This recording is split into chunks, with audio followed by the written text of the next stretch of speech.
Hello नमस्कार दोस्तों, स्वागत है आपका सिविल्स एजुकेशन में। टेस्ट नंबर 1 कर रहे हैं दृष्टि का, ठीक है। यूपीपीसीएस प्री 2024 के लिए टेस्ट नंबर 1 20 क्वेश्चंस किए थे पार्ट 1 में। ये पार्ट 2 रहेगा।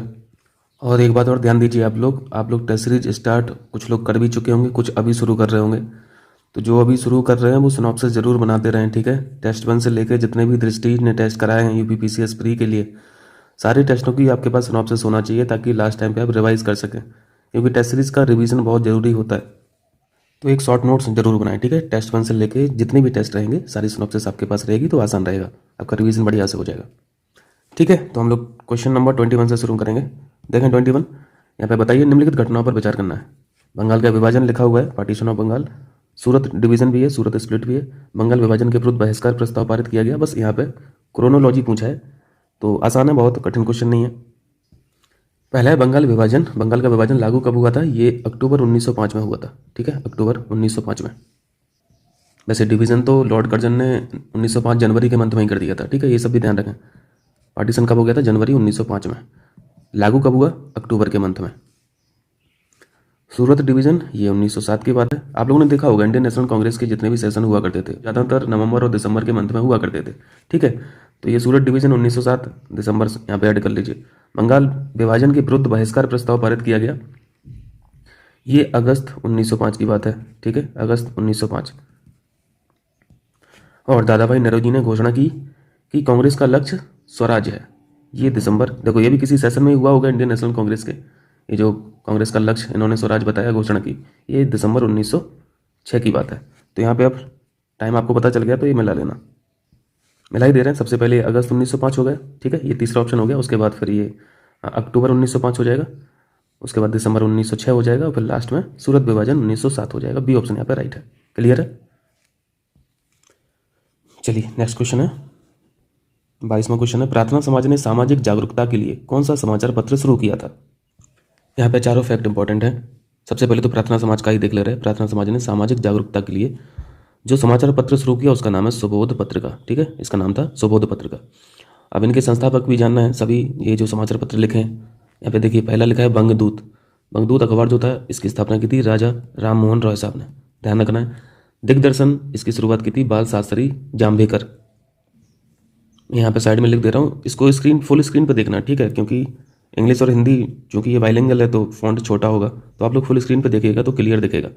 बंग दर्शन ये जो समाचार पत्र था इसके स्थापनाकर्ता थे बंकिम चंद्र चटर्जी, ठीक है। दिग्दर्शन का आपने देखा बाल शास्त्री जाम्बेकर, और बंगदूत के ये राजा राम मोहन राय साहब। क्लियर है? ये 3-4 फैक्ट याद रखना। और प्रार्थना समाज का तो जान ही रहे हैं, इसकी स्थापना कब हुई थी? 1867 में, आत्माराम पांडुरंग ने 1867 में, ठीक है। चलिए 23 में क्या है? 23 में पूछा है टीपू सुल्तान की मृत्यु के बाद मैसूर राज्य में क्या परिवर्तन हुए? अब यहाँ पे हम लोगों को पूरा पढ़ना पड़ेगा Anglo Mysore war. Anglo Mysore war को रिवाइज करना पड़ेगा। ये जितने भी एंग्लो मैसूर वॉर हुए तो यहाँ पे पूरी पिक्चर आपको क्लियर होगी। वैसे जब भी ये क्वेश्चन आता है मैसूर वॉर पे या फिर मराठा वॉर पे, तो हम लोगों ने सारे ही यहाँ पे वॉर डिस्कस किए हैं पुरानी टेस्ट सीरीजों में, आप लोगों ने देखा होगा। तो पुरानी टेस्ट सीरीज रिवाइज जरूर कर लिया कीजिए, ठीक है, वहाँ पे बहुत हेल्प मिलती है। सबसे पहले तो ये जो एंग्लो मैसूर वॉर हुई इनका टाइम फ्रेम जानिए। पहली वॉर होती है 1767 में और लास्ट वॉर होती है 1799 में, 1799, क्योंकि ये ईयर तो आपको पता होगा, यहाँ पर टीपू सुल्तान की मृत्यु हो जाती है। यहाँ पे देखिए इन शॉर्ट हम लोग देख ले रहे हैं। फर्स्ट एंग्लो मैसूर वॉर जो होती है ये 1767 से 1769 तक होती है, लगभग 1.5 साल चलती है। क्लियर है? थोड़ा सा बैकग्राउंड में है कि आप 1600 के आसपास का अगर यहाँ पे हिस्ट्री देखेंगे तो बोडियार डायनेस्टी यहाँ पे रीन में थी, ठीक है। और इसी डायनेस्टी के एक राजा हुआ करते थे कृष्णराज बोडियार द्वितीय, ठीक है, कृष्णराज बोडियार द्वितीय। इन्हीं के जो सेनापति थे इन्हीं का नाम था हैदर अली। और इनके बारे में हम लोग पढ़े हैं कि इनकी एडमिनिस्ट्रेटिव स्किल्स जो थी, मिलिट्री टैक्टिक्स जो थी, ये बहुत मजबूत थी, बहुत अच्छी थी। तो इसी वजह से इनको डी फैक्टो रूलर भी बोला जाता था, है ना, डी फैक्टो रूलर। मैसूर का जो डी फैक्टो रूलर था वो हैदर अली ही था। अगर हम लोग सीधा कंक्लूजन पे जाएं इस वॉर के, तो आपको एक ट्रिटी याद रखनी है, ट्रिटी ऑफ मद्रास, ठीक है, ट्रिटी ऑफ मद्रास। इसमें क्या हुआ था? ये 1759 की बात है, क्योंकि वॉर यहीं खत्म होता है ना 1769 में, आपने अभी देखा। अगर पूछा जाए कि ट्रिटी ऑफ मद्रास किससे संबंधित है, तो आपको ध्यान रखना है फर्स्ट एंग्लो मैसूर वॉर, ठीक है, 1769। यहाँ पे क्या होता है, ट्रिटी हो जाती है, ठीक है, और यहाँ पे शर्तें रखी जाती हैं, वादे किए जाते हैं कि जो भी प्रिजनर्स हैं, जो कैदी हैं, उनको हम लोग एक्सचेंज कर देंगे, और जो भी एक दूसरे के क्षेत्र जीते हैं उनको भी एक्सचेंज कर लेंगे। तो यहाँ पे सिंपल एक्सचेंज की बात होती है इस ट्रिटी में। ये पहले वॉर की बात हुई, एक चीज़ और ध्यान रखना है, इस ट्रीटी की जो बातें थी, एक तो एक्सचेंज का हो गया, ठीक है, प्रिजनर को एक्सचेंज करना था और जो भी एरिया जीते हैं एक दूसरे को वो भी एक्सचेंज करना था। दूसरा पॉइंट यहाँ पे इंपॉर्टेंट है, क्योंकि इसी वजह से फिर सेकंड एंग्लो मैसूर वॉर शुरू होता है। इसी वजह से यही कॉन्फ्लिक्ट की जड़ थी। यहाँ पे हैदर अली को प्रॉमिस किया जाता है अंग्रेजों के द्वारा कि अगर आप पर यानी मैसूर पर कोई अटैक करता है तो हम हेल्प करेंगे, यानी इंग्लिश हेल्प करेंगे, ठीक है। तो ये भी प्रॉमिस किया जाता है हैदर अली को, ठीक है, प्रॉमिस हो जाता है, ट्रीटी हो जाती है। सेकंड वॉर जब शुरू होती है तो उसकी वजह यही रहती है जो सेकंड, ये जो आपने पॉइंट पढ़ा, क्योंकि अगर 1771 की बात करें, ये अभी 1769 तक है ना हम लोग, अब 1771 पे आइए, 2 साल बाद यहाँ पे मराठे यहाँ पे अटैक करते हैं मैसूर पर। तो यहाँ पे हेल्प करनी चाहिए थी इंग्लिश को, लेकिन इंग्लिश यहाँ पे हेल्प नहीं करते हैं। यानी ये जो ट्रीटी ऑफ मद्रास में प्रॉमिस किया गया था अंग्रेजों के द्वारा कि हम मैसूर को हेल्प करेंगे अगर आप पे कोई अटैक करता है, लेकिन उसके बावजूद भी मराठाओं ने यहाँ पे अटैक किया मैसूर पर और अंग्रेजों ने कोई हेल्प नहीं की। फिर 1780 से 1784 तक ये दूसरे एंग्लो मैसूर वॉर कंटिन्यू रहते हैं, ठीक है। 1782 में पे हैदर अली की मृत्यु हो जाती है, कैंसर से ये खत्म हो जाते हैं, मर जाते हैं। आपको ट्रीटी ऑफ मैंगलोर याद रखना है। पहला जो एंग्लो मैसूर वॉर था उसमें ट्रीटी कौन सी थी? Treaty of Madras. Treaty of Mangalore ये दूसरे एंग्लो मैसूर वॉर से संबंधित है, ठीक है, 1784 में। ये सारे याद रखना है। वॉर कब खत्म हो रही है? 84 में, तो ट्रीटी भी लास्ट में ही होती है, तो 1784 का आपको ये टाइम याद रखना है। ट्रीटी ऑफ मैंगलोर, इसमें क्या हुआ? इसमें भी कुछ नहीं भाई, जो उसमें पहले में हुआ था वही इसमें भी है, एक्सचेंज टेरिटरी करना था। जो एक दूसरे के क्षेत्र जीते हुए थे उसको एक्सचेंज करना था। तो कुल मिला के पहली एंग्लो मैसूर वॉर रही या फिर दूसरी एंग्लो मैसूर वॉर रही, इसका कंक्लूजन तो कुछ रहा नहीं, क्योंकि एक दूसरे से लड़े, एक दूसरे के क्षेत्र जीते और फिर नेगोशिएशन में ट्रीटी कर लिए, है ना। और ट्रीटी में क्या हुआ? वही क्षेत्र जो एक दूसरे के जीते हुए थे वही आपस में एक्सचेंज कर लिए, मतलब जो जिसका था उसको वो मिल गया। अब चूंकि आपने देखा यहाँ पे वॉर चल रहा है 1780 से 1784 में, और 82 में यहाँ पे हैदर अली की मृत्यु हो जाती है ना। तो फिर यहाँ पे एंट्री किसकी होती है? यहाँ पे एंट्री हो जाती है टीपू सुल्तान की, जो सन थे, ठीक है। हैदर अली के जो सन थे वो टीपू सुल्तान थे। टाइगर ऑफ मैसूर भी इनको बोला जाता है, टीपू सुल्तान को। तो ध्यान रखना, ये जो ट्रीटी ऑफ मैंगलोर हुई है वो ब्रिटिश और टीपू सुल्तान के बीच में हुई है, ठीक है। यहाँ पे हैदर अली मत लगा देना, क्योंकि हैदर अली तो तब तक निपट चुके थे। यहाँ पे तीसरा एंग्लो मैसूर वॉर जो हुआ है इसमें थोड़ा ध्यान रखना, क्योंकि यहाँ पे कहानी बिल्कुल बदल जाती है। यहाँ पे मैसूर की पूरी तस्वीर बदल जाती है। कंटिन्यू रहे ये वॉर 1790 से 1792, ठीक है। कारण क्या था इस वॉर का? टीपू ने अटैक किया था सबसे पहले त्रावणकोर पर, ठीक है। टीपू अटैक्ड त्रावणकोर, यही मेन कॉज था इस वॉर का, थर्ड का। तो इसके अगेंस्ट में फिर इसके बदले में फिर ब्रिटिश, मराठा और निजाम, चूंकि ये तो तीनों साथ में ही थे, है ना, तो इन लोगों ने तीनों ने मिलकर कंबाइंडली अटैक किया मैसूर पर या फिर टीपू सुल्तान पर, एक ही बात है। उसके बावजूद भी यहाँ पे टीपू ने तीनों सेनाओं को हराया। तो ये तो फर्स्ट टाइम की बात थी। ये 1790 तक यहाँ पे 1790 में टीपू ने, यहाँ पे टीपू सुल्तान ने ब्रिटिश आर्मी को, ये जो कंबाइंड ब्रिटिश आर्मी थी, मराठा, निजाम और ब्रिटिश की, तीनों को हराया। लेकिन जब दोबारा अटैक किया इन तीनों ने, तो सेकंड टाइम पे यहाँ पे टीपू सुल्तान बहुत कमजोर पड़ गए और यहाँ पे फाइनली टीपू सुल्तान की जो डोमिनेंट पोजीशन थी मैसूर पर वो खत्म हो गई थर्ड एंग्लो मैसूर वॉर से। और ये वॉर खत्म होती है ट्रीटी ऑफ श्रीरंगपट्टनम 1792। तीनों ट्रीटी याद रखना है, तीनों के ईयर याद रखना है, तीनों के कंक्लूजन आपको याद रखना है क्या क्या हुआ। अब चूंकि टीपू सुल्तान हार गए थे, है ना, तो मैसूर का जो हिस्सा था, मैसूर का जो क्षेत्र था, तो तीनों में बंटवारा होगा। ब्रिटिश ने कुछ क्षेत्र ले लिया, मराठाओं को कुछ मिल गया, निजाम को कुछ मिल गया। तो मैसूर में सबसे ग्रोइंग रीजन जो था वो मालाबार था, है ना। मालाबार की तो लड़ाई थी, तो मालाबार हुआ, डिंडीगुल हुआ, ये सारे क्षेत्र ब्रिटिश को मिल गए। क्योंकि मराठा भी लड़े थे टीपू सुल्तान के अगेंस्ट में, तो मराठा भी कुछ चाह ही रहे थे, इसी चाह में वो ज्वाइन ही किए थे। तो मराठाओं को ये तुंगभद्रा वाला क्षेत्र मिल गया था, है ना, और तुंगभद्रा नदी का जो सहायक नदियों का जो क्षेत्र है वो मिल गया था। निजाम को भी यहाँ पे कृष्णा नदी का जो क्षेत्र था वो मिल गया, है ना। तो ये पूरा मैसूर का हिस्सा इस तरीके से तीनों में बढ़ गया। और इस ट्रीटी ऑफ श्रीरंगपट्टनम जो 1792 में हुई, इसमें एक शर्त भी थी साथ में कि टीपू सुल्तान को जो युद्ध में नुकसान हुआ अंग्रेजों का, है ना, क्षतिपूर्ति के तौर पर इनको 3 करोड़ रुपए भी देने थे। ये श्रीरंगपट्टनम की संधि में था। एक बात और थी इस ट्रीटी में कि टीपू सुल्तान के 2 बच्चे भी थे, ठीक है। टीपू सुल्तान के 2 बच्चे यहाँ पे अंग्रेजों ने होस्टेज करके रखे थे। तो इस ट्रीटी में बात की गई थी कि अंग्रेजों ने बोला था कि हम आपके बच्चों को छोड़ देंगे, ठीक है। अंग्रेजों ने इस ट्रीटी पर काम भी किया, उनको रिलीज कर दिया गया था, उनके बच्चों को रिलीज कर दिया गया था। फिर ये लास्ट वॉर और देख लेते हैं 1799 यानी 1799, फोर्थ एंग्लो मैसूर वॉर। इसमें 2-4 बातें देख लेते हैं, फिर हम लोग क्वेश्चन करते हैं। 1799 में स्टार्ट होता है।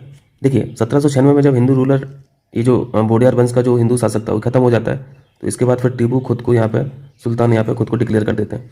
तो जब सुल्तान बन गए तो इनमें से फिर से एक इच्छा जागती है कि हम बदला लेंगे, जो हमारा पुराना डोमिनेंस था, है ना, उसको हम रिगेन करेंगे। बट ऐसा कुछ हो नहीं पाता है। 1798 में लॉर्ड वेलेस्ली आ जाता है और इसकी सहायक संधि आप लोगों ने पढ़ाई होगा, है ना, सब्सिडियरी अलायंस जो था इसी ने बनाया था। और पहला इंडियन रूलर कौन था जिसने सहायक संधि पर सिग्नेचर किए थे? ये निज़ाम ऑफ हैदराबाद था। ठीक है, तो फाइनली कंक्लूजन देख लेते हैं हम लोग। कंक्लूजन में यही होता है कि बेलेजली के द्वारा यहाँ पे जो नया मैसूर राज्य बनता है इसको हैंड ओवर कर देते हैं हिंदू डायनेस्टी को ही। वोडियार जो डायनेस्टी थी, हिंदू डायनेस्टी थी, इसी में एक रूलर थे, माइनर रूलर था कृष्णराज तृतीय। मैं इनका नाम लिख दे रहा हूँ क्योंकि ये मिलेगा स्टेटमेंट में। कृष्णराज तृतीय ये माइनर रूलर था। ठीक है, इसी को हैंड ओवर कर दी थी क्योंकि इसने भी सब्सिडरी अलायंस पर सिग्नेचर कर दिए थे। और यहाँ पे 1799 में सुल्तान की, यहाँ पे टीपू सुल्तान की मृत्यु हो जाती है। क्लियर है? तो यहाँ पे ये हम लोगों ने इन शॉर्ट सीखा थोड़ा सा, तो हेल्प मिलेगी। अब पहला स्टेटमेंट पढ़िए। मैसूर का नया राज्य, ये जो न्यू स्टेट ऑफ मैसूर बना, अभी देखा आपने, कृष्णराज तृतीय को सौंप दिया गया। इन्होंने सहायक संधि स्वीकार कर ली थी। ठीक है, पहला स्टेटमेंट बिल्कुल करेक्ट है। दूसरी बात है, विलियम बेंटिक ने वर्ष 1831, वॉर का टाइम फ्रेम जरूर याद रखा करें, बहुत हेल्प मिलेगी। अभी आपने देखा 1799 सारी वॉर खत्म। ठीक है, ये उसके बाद की बात हो रही है। 1831 में कुशासन के आधार पर मैसूर पर अधिकार कर लिया। अब 1831 अगर आपको नहीं याद आ रहा तो कुछ कुछ याद कीजिए, आगे पीछे की चीज़ें याद कीजिए। आपको कई बार पढ़ाया है ना, 1828 आप लोगों ने पढ़ा है, 1829 आप लोगों ने पढ़ा है, 1830 भी पढ़ते हैं, 1833 भी पढ़ते हैं। 1833 में क्या पढ़ते हैं? राजा राम मोहन राय साहब की मृत्यु हो जाती है यहाँ पे। इसका मतलब एक इनके साथ थे, बेंटिक के साथ थे, बेंटिक के साथ ही इन्होंने काम किया। तो अब आपको याद आ जाएगा कि हाँ, ये 1831 लिखा है जो, और साथ में विलियम बेंटिक भी लिखा, तो ये इन्हीं का टाइम है, ये मतलब सही बात है। और मैसूर पर जो अधिकार कर लिया गया था, आरोप यही लगाया गया था कुशासन का। ठीक है, मिस गवर्नेंस का यहाँ पे ग्राउंड लिया था इन्होंने। तीसरी बात पढ़िए, लॉर्ड रिपन ने वर्ष 1881, ये भी आप जानते हैं। 1825 में डफरिन था, 1881 से पहले लिट्टन था, है ना, 80 के जस्ट बाद फिर रिपन आए थे। तो 1881 में राज्य को उसके शासक को बहाल कर दिया। तीनों बातें यहाँ पे ठीक है, डी ऑप्शन यहाँ पे सही है। क्लियर है? आगे चलें। चलिए 24 देखें। एल्बर्ट बिल के बारे में निम्नलिखित कथनों पर विचार करें। एल्बर्ट बिल तो हम लोगों ने पार्ट 1 में भी सीखा था, है ना। इसका टाइम पूछा जाता है, ये कब लाया गया था? 1883 में। ठीक है, और इस टाइम पे वाइसरॉयशिप किसकी थी? ये तो अब बहुत आसान हो गया। 1881 अभी देखा आपने, 82 देखा, 83 भी देख ही लेंगे, है ना। 83 में भी वही होगा, लॉर्ड रिपन होगा। ठीक, और ये कंट्रोवर्शियल किस लिए था? ये हम लोगों ने कल सीखा था। यहाँ पे पहला ऑप्शन पढ़िए। इसमें प्रस्तावित किया गया कि भारतीय मजिस्ट्रेट यूरोपीय लोगों पर आपराधिक मामलों में मुकदमा चलाएंगे। ठीक है, यानी इंडियन मजिस्ट्रेट जो थे अब गोरों का मुकदमा सुन सकते थे। 1883 से पहले ये चीज़ नहीं थी। ठीक है, पहला ऑप्शन यहाँ पे सही है। चलिए 25 देखें। यहाँ पे मैच कराइए। फिर इसकी संधि है, गंडमक की संधि है, सगोली की संधि है, और यादाबों की संधि है। इनको हम लोग पहले की टेस्ट सीरीज में अच्छे से पढ़ रखे हैं। 2021-22 की जो टेस्ट सीरीज है उनमें बहुत डिटेल से पढ़ा था, ये सगोली की संधि वगैरह। फिर इसकी संधि, ये तो बहुत इंपॉर्टेंट है, बहुत आसान भी है। 1783 अमेरिका की क्रांति यहाँ पे खत्म हुई थी। ठीक है, यहाँ पे समाप्ति हुई थी। तो किससे संबंधित देश है? ये अमेरिका हो जाएगा, मैच कराना सिंपल। गंडमक की संधि हम लोग पढ़ते हैं एंग्लो अफगान वॉर जब पढ़ते हैं ना, 1879 की बात है। 1879 गंडमक की संधि हुई थी। यहाँ पे खैबर जनजातियाँ जो थी, खैबर ट्राइब थी, इन्हीं सब जनजातियों को ब्रिटिश नियंत्रण में ला दिया गया था इस संधि के अंतर्गत।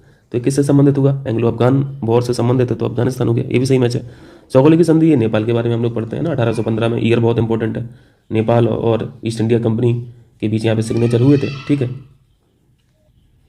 और सगोली की संधि से यहाँ पे इतना भयानक लॉलीपॉप दिया गया था नेपालियों को अंग्रेजों के द्वारा कि ये फिर इनके चाटुकारी बने रहे, है ना। तो ये नेपाल से संबंधित है।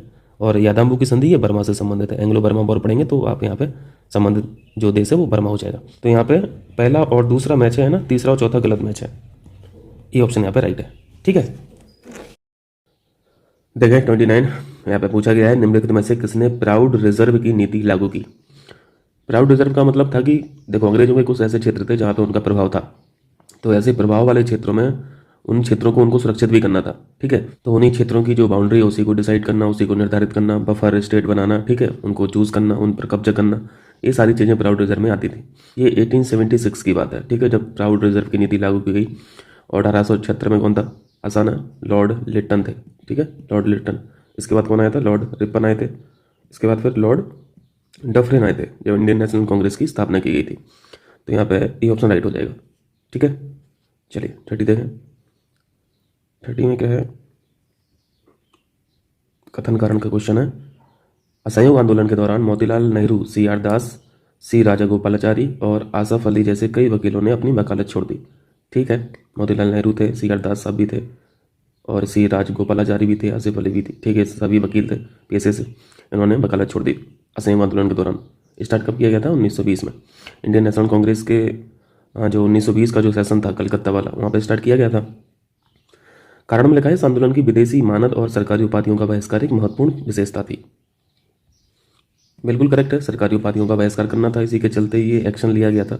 ठीक है, कथन कारण दोनों सही है, बी ऑप्शन यहाँ पे राइट हो जाएगा। हाँ, यहाँ पे मोतीलाल नेहरू और सी आर दास से याद आया कि पिछले वीडियो में मैंने गलती से, सॉरी माफ कीजिएगा, स्वराज पार्टी की जो स्थापना की थी वो सी आर दास और मोतीलाल नेहरू ने ही की थी। मैंने मोतीलाल नेहरू की जगह लाला लाजपत राय लिख दिया था, तो उसको थोड़ा सा अवॉइड करना। ठीक है, वैसे बेसिक सी चीज़ें हैं, ये हो जाता है डिक्टेशन में, कभी कभी गलत निकल जाता है।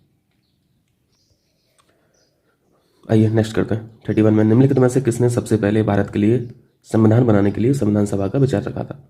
एक्चुअल क्वेश्चन है, आसान से क्वेश्चन है। ये काम किया गया था स्वराज पार्टी के द्वारा, और स्वराज पार्टी ही एक ऐसी पार्टी थी जिसने पूर्ण स्वशासन की बात की थी। ठीक है, कंप्लीट सेल्फ गवर्नेंस की बात की थी, तो यहाँ पर राइट ऑप्शन हो जाएगा डी। कांग्रेस पार्टी ने भी स्वराज पार्टी का जो रेजोल्यूशन था पूर्ण स्वशासन का, इसको सपोर्ट किया था। मुस्लिम लीग का ऐसा कोई काम नहीं था। ठीक है, ये इस बात पे बिल्कुल सपोर्ट नहीं करते थे।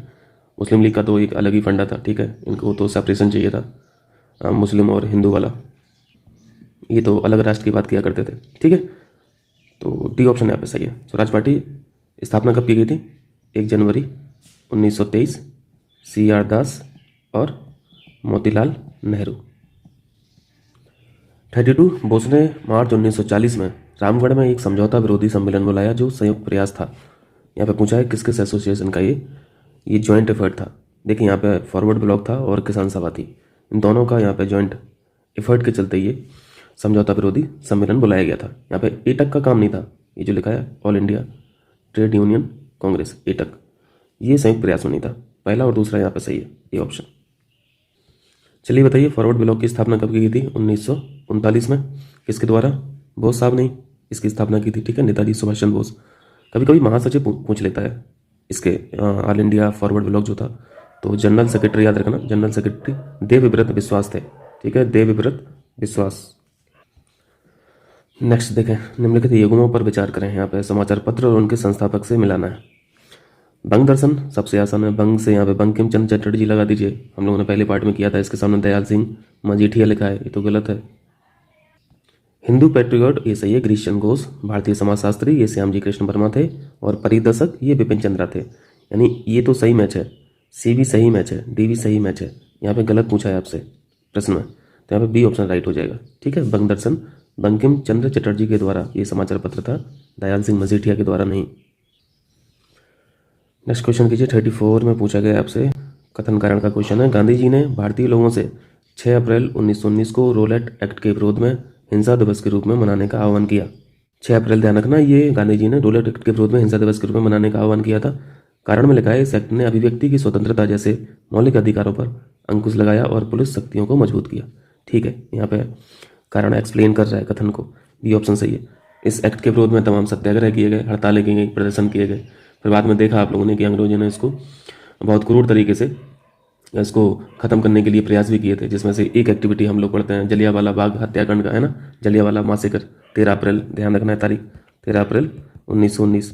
ये इसी क्रम में था, ये 13 अप्रैल की जो घटना हुई, ये रोलेट एक्ट के विरोध में जो हड़तालें चल रही थी, प्रदर्शन चल रहे थे, इन सभी सत्याग्रह, प्रदर्शन और हड़तालों को खत्म करने के लिए सरकार प्रयास कर रही थी, अंग्रेज प्रयास कर रहे थे। तो उन्हीं प्रयासों में एक प्रयास सरकार का ये था, 13 अप्रैल 1919 मासेकर। ठीक है, चलिए 35 देखें। 35 में निम्नलिखित में से कौन सितंबर 1928 में स्थापित हिंदुस्तान सोशलिस्ट रिपब्लिकन आर्मी के संस्थापक सदस्य थे? ये हिंदुस्तान सोशलिस्ट रिपब्लिकन आर्मी की बात कर रहे हैं। इससे पहले ये संस्था क्या हुआ करती थी? सोशलिस्ट शब्द नहीं जुड़ा था, इसको आचार्य बोलते थे। हिंदुस्तान रिपब्लिकन आर्मी बोला जाता था या फिर एसोसिएशन बोला जाता था।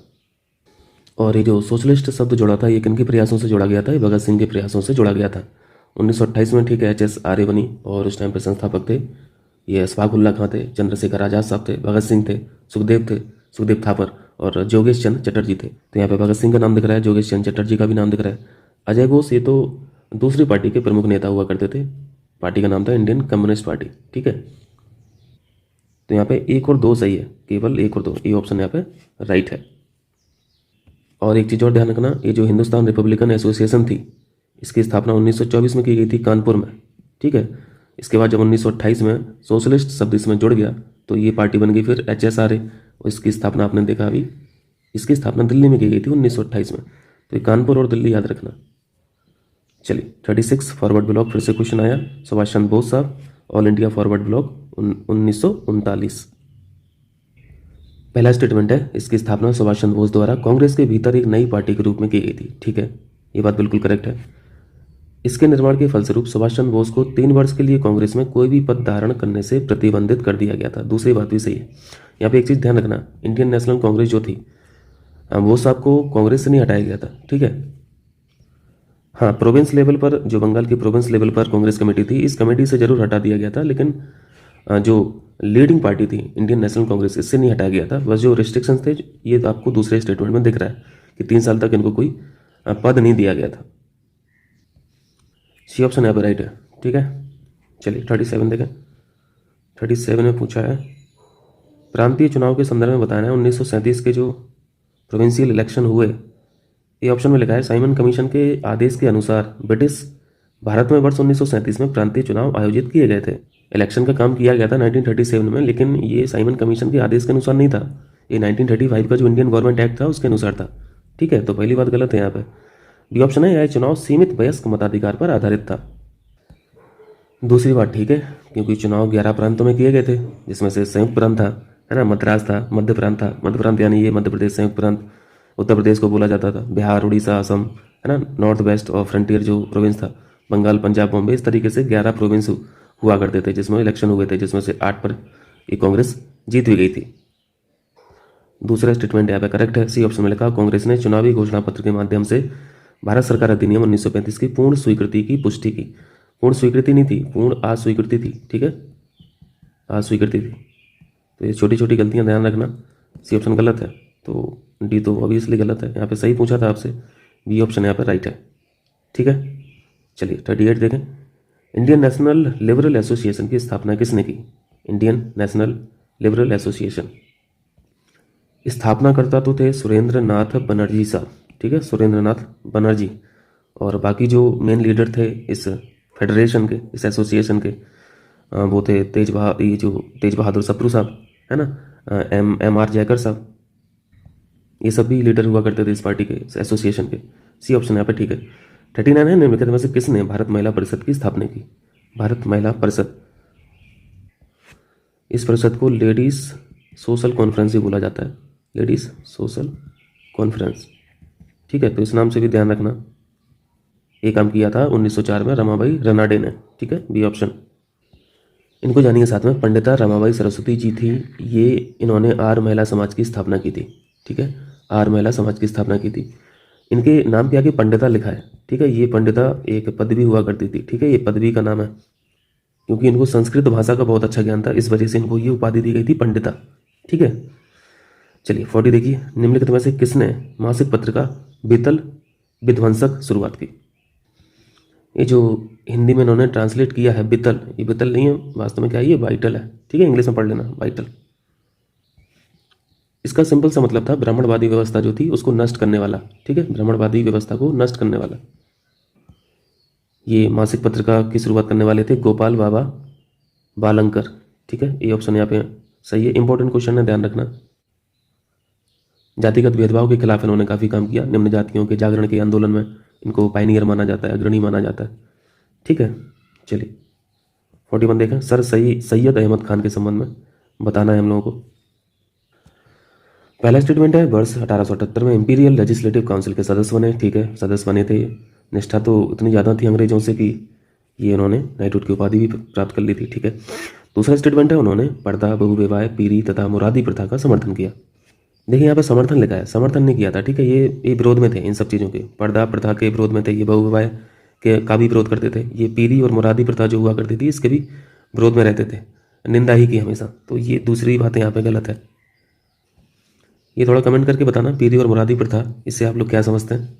यहाँ पे ये ऑप्शन सही है। ठीक है, केवल एक सही है। चलिए देखें 42, देवबंद आंदोलन अथवा पंथ के संदर्भ में निम्नलिखित कथनों में से कौन सा सही है? देवबंद आंदोलन 1866, जगह आपको याद रखना है सहारनपुर। ठीक है, पर्पज क्या था देवबंद आंदोलन का? यहाँ पे मुस्लिम समुदाय के जो धार्मिक नेता थे इन्हीं को संगठित करना था। ठीक है, इस मूवमेंट को शुरुआत किया था मोहम्मद कासिम नानोतवी और रशीद अहमद गंगोही। ठीक है, इन्हीं के द्वारा शुरू किया गया था देवबंद आंदोलन। पर्पस सीख लिया, जगह सीख ली, किस ईयर में लॉन्च किया गया था, ये सारी चीज़ें आपने देख ली। पहला ऑप्शन सही है। दूसरा है देवबंद पंथ ने भारतीय राष्ट्रीय कांग्रेस के गठन का स्वागत किया। ठीक है, इंडियन नेशनल कांग्रेस 1885 में जब इसका गठन हुआ, चूँकि देवबंद मूवमेंट तो ये 1866 की बात है, पुराना हो गया था, तो ठीक है, स्वागत किया था इन्होंने। दोनों ऑप्शन यहाँ पर सही है। ये जो स्टेटमेंट है इन पर ध्यान दिया कीजिए। ठीक है, यहाँ पर देवबंद पंथ ने भारतीय राष्ट्रीय कांग्रेस के गठन का स्वागत किया।